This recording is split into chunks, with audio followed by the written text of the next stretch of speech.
So I got my hands on the brand new Space Black M3 Pro MacBook Pro, and after using it for about a week, I've had a lot of experiences with this device, and so I thought I'd give kind of my 1 week full review after putting it through its paces for the last few days. Now, right off the bat, the color is a bit of a curveball this year from Apple. They're calling it Space Black, but if you're expecting something that's like fully pitch black, I would dial those expectations back. In reality, it's more of a dark gray, especially in some kind of a lighting. Most lighting, it looks dark gray, as you can see here. It's still sleek, don't get me wrong, but I was more expecting a true black MacBook.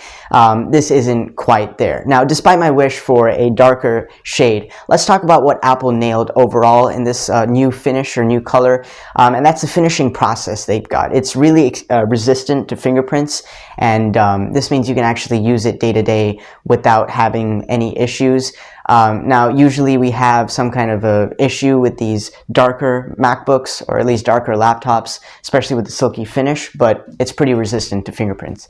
Now, design-wise, Apple is keeping it classic and more of what we've learned to love, which is a minimalist design with clean lines, nothing really standing out here from previous models. And with the new Space Black, it kind of adds a bit of an edge to the overall premium aesthetic. And the build quality is, of course, what you'd expect from Apple, which is top-notch. Now, switching gears to the display, it's still rocking that 14.2-inch screen, 3024 by 1964 resolution. But here's the catch. Apple this year has bumped up the brightness to 600 nits for SDR content, which is a subtle upgrade, but it makes quite a big difference when you're working in a bright room or outdoors.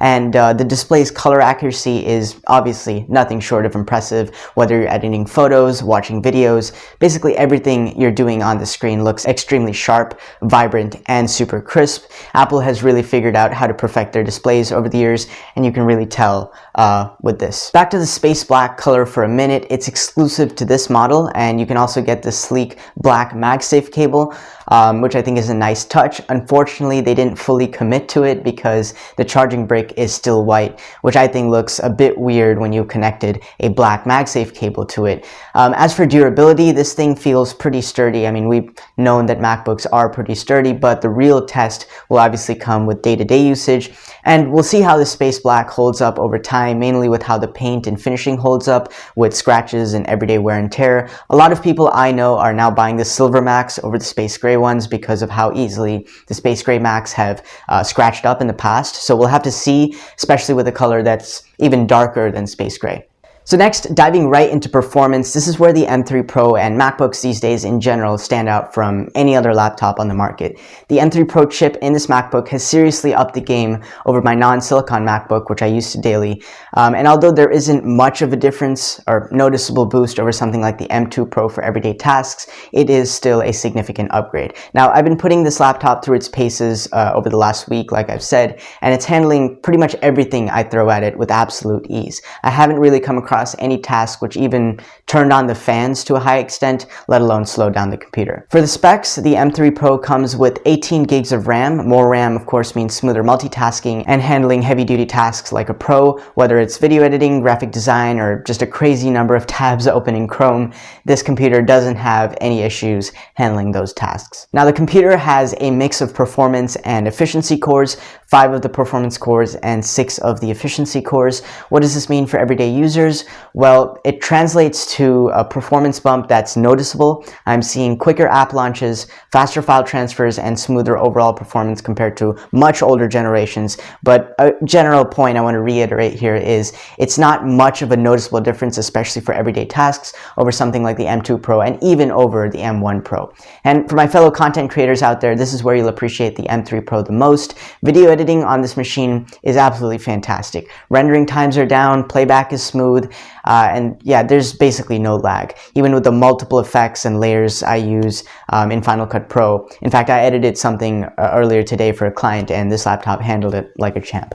Now, I know benchmarks aren't everything, but the numbers here do back up the real-world experience. I'm not going to go too in-depth into it, but the M3 Pro is consistently outperforming its predecessors, and it definitely shows. Now, one thing to note, Apple's macOS and the M3 Pro chip are basically the perfect match. Everything feels tailored and tuned to perfection, from professional software, like I said, like Final Cut Pro, to everyday apps. The flow here is undeniable. Okay, so let's switch gears and talk about something that's super crucial for any laptop user, which is battery life. So we've seen what this laptop can do performance-wise, but the question is, does it hold up when it comes to battery life, which is arguably in a way more important for everyday average usage. First things first, Apple has always had a solid reputation for battery life in their MacBooks, and with the M3 Pro, they've kept up the good work, but I wouldn't say it's up to the highest expectation, but it's still decent. So I was wondering, again, going into this with more power in the computer, more performance, I was curious to see how exactly that would impact the battery endurance.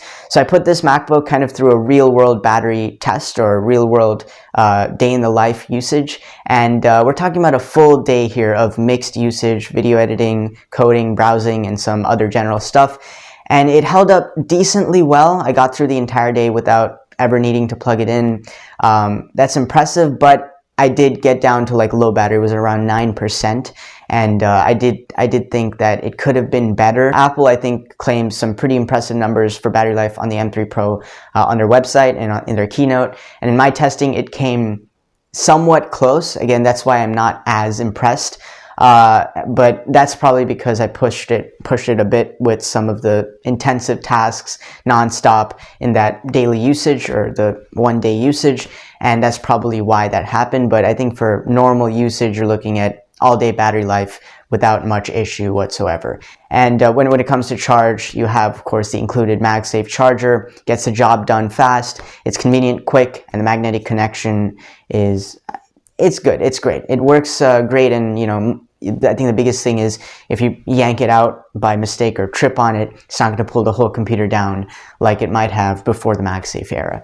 So let's talk about the important question here, which is, after spending some serious time with the M3 MacBook Pro, you might be wondering, is this laptop worth the upgrade? Now, the answer is definitely not as simple as it may seem, because if you're currently using an M1 Pro or M2 Pro MacBook Pro, or MacBook in general, my straightforward advice is to stick with what you have. These models are already powerhouses in their own right. For most users, the M3 Pro isn't bringing enough to the table to justify the upgrade. We're talking about daily tasks, even fairly intensive ones. The M1 and M2 Pro models handle them just fine. But if you're really on the fence about getting your first Apple Silicon chip MacBook, the M3 Pro is... well, it makes a compelling argument. This is because the M3 Pro is the latest and greatest, and is likely to stay in a good shape for a good while. So it might be better to spend some extra money and get this over refurbished M2 or M1 Pro MacBook, and just make sure you're 100% future-proofed. Bottom line, if you're already in the M1 or M2 camp, you should be good for now, but the M3 Pro is fantastic, no doubt, and even though it's not a must-have upgrade over some of its predecessors, it is definitely worthy for an upgrade over someone coming from non-silicon chips in either a Mac or Windows machine like I have been. So it's powerful, it's efficient, and with that space black design, it's a laptop that stands out in both performance and style. Alright, so that's it. Thank you very much for watching, and I'll catch you in the next one.